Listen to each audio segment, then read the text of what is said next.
Border Gavaskar ట్రోఫీలో భాగంగా సిడ్నీలో ఆస్ట్రేలియాతో జరుగుతున్న 5వ టెస్టులో టీమిండియా ఓటమి పాలైంది. మరో 2 రోజులు మిగులుండగానే మ్యాచ్ పూర్తయింది. 162 పరుగుల లక్ష్యంతో రెండో ఇన్నింగ్స్లో బరిలోకి దిగిన ఆసీస్ 4 వికెట్లు కోల్పోయి టార్గెట్ను ఛేదించింది. దాంతో సిరీస్ను ఆసీస్ 3-1 తేడాతో గెలుపొందింది. రెండో ఇన్నింగ్స్లో భారత్ వరుసగా 185, 157 పరుగులు చేయగా ఆసీస్ 181, 162 పరుగులు సాధించింది. ఈ సిరీస్ గెలవడంతో ఆసీస్ డబ్ల్యూటీసీ ఫైనల్ బెర్త్ను ఖరారు చేసుకున్నట్లయింది.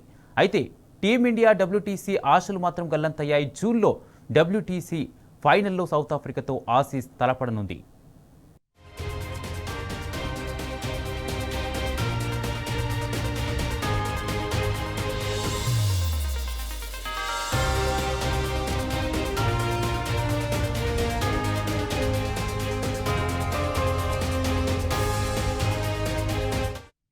బోర్డర్ గవాస్కర్ ట్రోఫీలో భాగంగా సిడ్నీలో ఆస్ట్రేలియాతో జరుగుతున్న 5వ టెస్టులో టీమిండియా ఓటమి పాలైంది.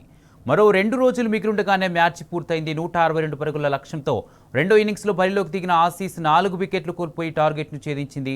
ఇక ఇదే అంశానికి సంబంధించి పూర్తి అప్డేట్స్ మా ప్రతినిధి రఘు అందిస్తారు. రఘు,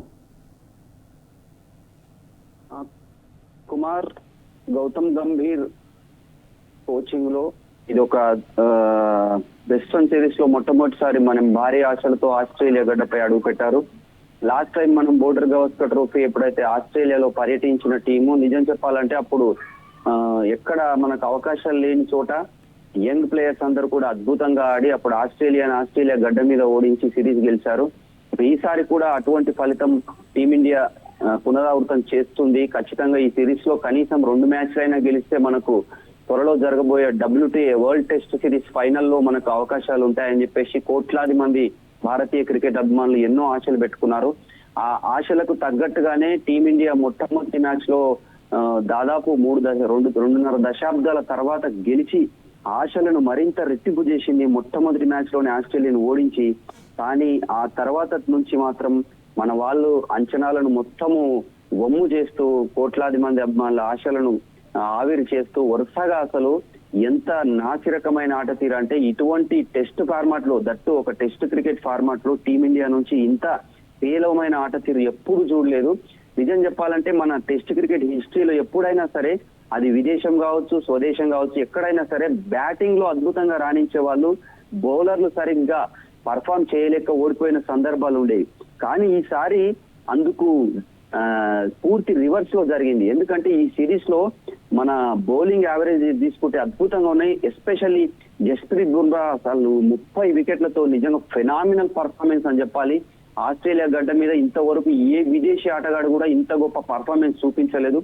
ఏకపక్షంగా నిజం చెప్పాలంటే బుమ్రా అనేటోడు ఇండియాలో గనక ప్లేయర్ బుమ్రా లాంటి బౌలర్ ఇండియాలో లేకుంటే మాత్రం ఈ సిరీస్ మరింత ఏకపక్షంగా జరిగేదని ఇప్పటికే కూడా వసీం అక్రమ్, తర్వాత గ్లెన్ మెగ్రాత్ లాంటి ఆస్ట్రేలియా లెజెండ్ పేస్ బౌలర్ ఇప్పటికే వ్యాఖ్యానించారు. ఇక ఈ మ్యాచ్ విషయానికి వస్తే నిజం చెప్పాలంటే అసలు ఒక దశలో ఇండియాకు మంచి అవకాశాలు ఉన్నాయి.